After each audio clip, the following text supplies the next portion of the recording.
warm welcome. I'm absolutely delighted to be here with you today, launching the SNP's manifesto for the local government election. What we need over this coming period is nothing less than a pandemic-level Team Scotland response to these challenges. And that is why I am asking people across our country to back the SNP on May 5th. The immediate priority, and let me make this pledge today, the immediate priority of every SNP councillor elected at this election will be supporting families through the cost of living crisis, and not just in words, but in action. And of course, this cost of living crisis didn't just begin in the past few months. It has been years in the making, the result of catastrophic Westminster policy decisions. Friends, these deeply damaging decisions of the Tory government were not necessary. They were ideological, they were deliberate, they were harmful. And that is the difference between the SNP government and this Tory government. The SNP is investing in individuals and communities. The Tories are ripping support away. The SNP is delivering a strong social security net. The Tories have created an entire system based on social insecurity. So in this election, let us, all of us, use our votes carefully. First and foremost, I am asking people across Scotland to vote for the positive difference that the SNP has made and will continue to make.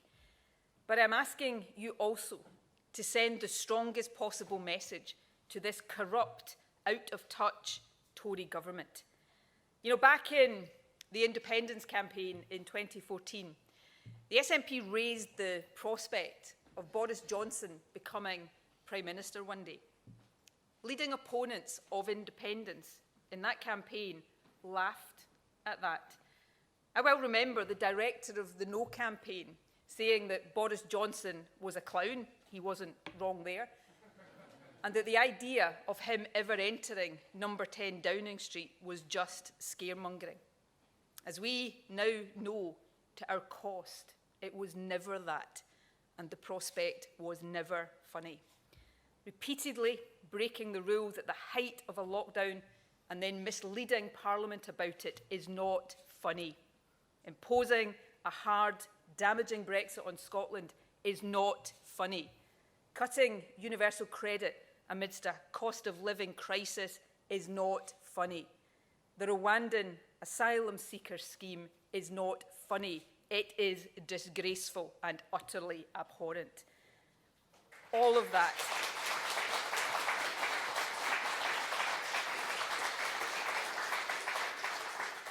All of that, and much, much more, though, is the reality of Boris Johnson as Prime Minister.